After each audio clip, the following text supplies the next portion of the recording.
কাছাড় থেকে বাইক চুরি করে পাচার করা হয় প্রতিবেশী রাজ্য মণিপুরে। প্রচলিত এমন ধারণা নিয়েই চলত পুলিশের তদন্ত। তবে পুলিশকে অন্ধকারে রেখে চুরি করা বাইক পাচার না করে কেটে কেটে এক একটি অংশ পৃথক পৃথকভাবে বিক্রি করছিল শাহাবুদ্দিনরা।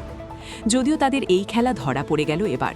মঙ্গলবার শিলচর মধুরবন্দ কান্দিগ্রাম এলাকায় পুরানো লোহা টিনের ব্যবসায়ী শাহাবুদ্দিনের গুদাম এবং মধুরবন্দ দশমখণ্ড এলাকার বাসিন্দা তার সহযোগী রহিমউদ্দিন চৌধুরীর আস্তানায় হানা দিয়ে বাইকের প্রচুর সংখ্যক টুকরো টুকরো অংশ বাজেয়াপ্ত করার পর অপরাধের ধরন দেখে চমকে গেছে পুলিশই। শাহাবুদ্দিন লস্কর মধুরবন্দ একাদশ খণ্ডের বাসিন্দা। তার গুদাম রয়েছে কান্দিগ্রামে। সহযোগী রহিমউদ্দিন চৌধুরী মধুরবন্দ দশম খণ্ডের বাসিন্দা। শাহাবুদ্দিনের গুদাম ও রহিমের আস্তানা থেকে বাজেয়াপ্ত করা হয়েছে দুটি আস্ত বাইক সহ চুরি হওয়া অন্যান্য বাইকের বেশ কিছু অংশ। এর মধ্যে রয়েছে প্রচুর সংখ্যক বাইকের চাকা, জ্বালানি tank, silencer, shock absorber, engine block সহ একটি কম্প্রেসার, 3টি কাটার এবং মোবাইল টাওয়ারের কয়েকটি ব্যাটারি ও একটি ব্যাটারি চার্জার। পুলিশ জানিয়েছে, গোপন সূত্রের খবরের ভিত্তিতে মঙ্গলবার রাতে প্রথম অভিযান চালানো হয় শাহাবুদ্দিনের গুদামে।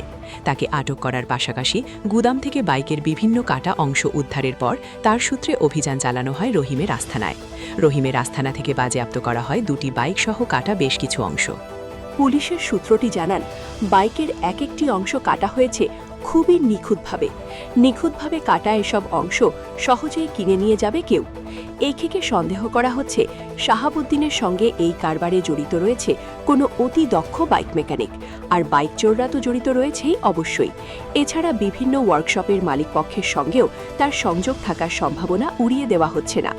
সূত্রটি আরও জানান, চোরচক্র খুব ভালো মানের দামি বাইক চুরি করলে পাচার হয়ে যায় ভিন রাজ্যে। তবে তুলনামূলকভাবে কম দামে বাইক হাতিয়ে সেসব আর পাচারের ঝুঁকি নেয় না, সোজা বিক্রি করে দেয় শাহাবুদ্দিনের কাছে। আর শাহাবুদ্দিন কেটে টুকরো টুকরো করে বিক্রি করে পৃথকভাবে। ধরা পড়ার সম্ভাবনা এড়াতে এই পন্থা নিয়েছে চোরচক্র। চুরির লোহা, টিন ইত্যাদি ক্রয়ের অভিযোগে পুলিশ এর আগেও কয়েকবার গ্রেফতার করেছে শাহাবুদ্দিনকে। বিভিন্ন সময়ে তার গুদাম থেকে বাজেয়াপ্ত করা হয়েছে প্রচুর পরিমাণ চুরির লোহা, টিন। তবে এবার নজর বাঁচিয়ে বাইকের অংশ পৃথক করা দেখে চমকে গেছে পুলিশও। যোৱা সপ্তাহ আমাৰ এটা কেছ এটা ৰেজিষ্টাৰ হৈছিলে, থেফ্ট কেছ এটা। চ' সেই থেফ্ট কেছটোৰ ইনভেষ্টিগেশ্যনত আমাৰ যোৱাকালিৰ পৰা কণ্টিনিউ ইনভেষ্টিগেশ্যন চলি আছিলে। TSI লঞ্চ কৰিছিলে আৰু আমাৰ সাব ইন্সপেক্টৰ জুনু ৰঞ্জন দেউৰীও আছিলে। চ' এই ইনভেষ্টিগেশ্যনটোত আমি গৈ পেলাই ইনভেষ্টিগেশ্যনটোত আমাক মানুহ এজন লিড কৰিলে। আমি এপ্ৰিহেণ্ড কৰিলোঁ। মানুহজনৰ নাম শাহাবুদ্দিন লস্কৰ, মধুৰবন্দৰ হয়। তাৰপিছত তেওঁৰ এখন স্ক্ৰেপৰ দোকান আছিলে। তেওঁৰ স্ক্ৰেপৰ দোকানত গৈ পেলাই আমি যেতিয়া তাতে চাৰ্চ কৰোঁতে আপোনালোকে দেখিছে যে বহুত ধৰণৰ বিশেষ কৰি মটৰচাইকেলে বেছি আছে। আপোনালোকে দেখিছে যে তেওঁৰ স্ক্ৰেপৰ দোকানত দুটা পাৰ্ট আছিলে। এটা পাৰ্ট আছিলে স্ক্ৰেপৰ দোকানত য'ত স্ক্ৰেপৰ বস্তুখিনি বেচিছিলে, আৰু ভিতৰত এটা ৰুম এটা আছিলে য'ত বস্তুখিনি ডিছএছেম্বল কৰিছিলে।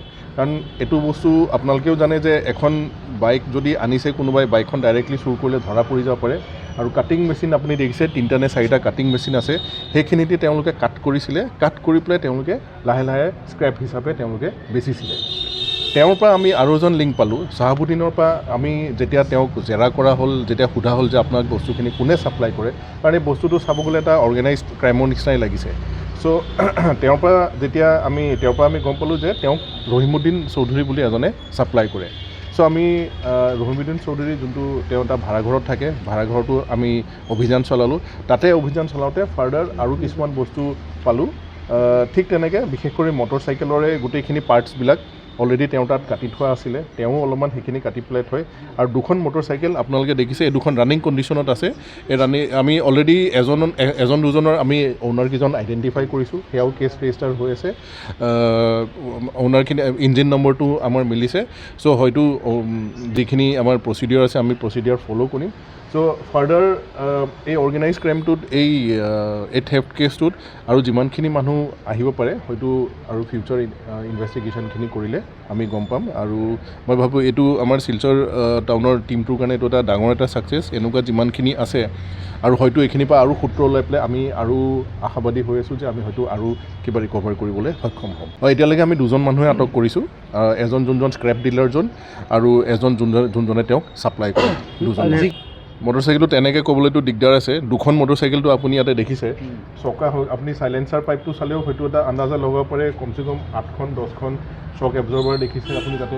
পেট্ৰলৰ টেংকিকেইটা আপুনি চাওক 1 2 3 4 5 6 7টামান আছে। সেইটো এটা ইঞ্জিনটো আপুনি দেখিছে। মোৰ মতে আনুমানিকটোতো 8খন 10খনৰ ইয়াতে আছে, হয়তো কিছু চাগে ডিছএছেম্বল কৰি পেলাই কাটি পেলাই অলৰেডি চাগে স্ক্ৰেপ হিচাপে উলিয়াই দিলে চাগে। আমি 2 নম্বৰ মানুহ যোনজন ৰহিমুদ্দিন, তেওঁ ভাড়াঘৰত থাকে। চ' কি আছে কি নাই, তেওঁৰ লগত আৰু কোন মানুহ জড়িত হৈ আছে, যোনটো ভাড়াঘৰত থাকে তেওঁ মালিকো এইটোত ইনভলভ হৈ আছে নি, এই গোটেইখিনি আমাৰ ইনভেষ্টিগেশ্যনৰ ভিতৰত। কালাইনতো কিছুমান বস্তু ৰিকভাৰ হৈছে, আৰু আজি ৰাঙিৰখাৰীও অলপ মানে ৰিকভাৰ কৰিবলৈ সক্ষম হৈছে। চ' আমাৰ অভিযানটোতো চলিয়ে থাকে, এইটো নহয় যে আমি স্পেচিয়েল এমফেচিছ দিম, কিন্তু আমাৰ অভিযান চলি থাকে। আৰু কেতিয়াবা খালি আমি ইনফৰমেশ্যনটো আমাৰ কেতিয়াবা অলপমান আহোঁতে দেৰি হয়, বা এনেকুৱা কেতিয়াবা টাইমিংটো অলপমান ভুল হৈ যায়, কিন্তু অভিযান আমাৰ চলি আছে। আমি যিমানখিনি পাৰোঁ শিলচৰৰ মানুহে, সকলো মানুহক, ৰাইজক আমি যিমানখিনি পাৰোঁ ছেফটি, তেওঁলোকৰ প্ৰপাৰ্টি হওক যি হওক, আমি সেইটো দিবলৈ আমি চেষ্টা কৰিম। আমি 24 ঘণ্টা আমি লাগি আছোঁ। এই মেক্সিমামখিনি চুৰি কৰা বাইকৰ পাৰ্টছ আৰু কিছুমান বেটাৰীও আমি পাইছোঁ। এটা বেটাৰী আপুনি দেখিছে, এইটো টাৱাৰৰ বেটাৰী। আৰু এই মেচিনকেইটা যোনকেইটা দেখিছে, এইকেইটা কাটিং মেচিন হয়। এই 3টা মেচিন আছে, এইকেইটা কাটিং মেচিন। গোটেই বাইকখনটোতো তেনেকৈ এজ এ হোল বেছি দিব নোৱাৰিব, তেওঁলোকৰ ৰাইজৰ হেৰিটো আহি যাব পাৰে। চ' সেইকাৰণে বাইকখন সেইকাৰণে তেওঁলোকে কাটি পেলায়, টেংকিটোৱে হওক বা যিখিনি হওক, তেওঁলোকে কাটি পেলাই কাটা যোনটো অস্ত্ৰ আছে সেইটো আমি তাতে ৰিকভাৰ কৰিবলৈ সক্ষম হ'ম। বেলেগ পাৰ্টৰ মানে স্ক্ৰেপৰ দোকানতে স্ক্ৰেপ হিচাপে বেচে।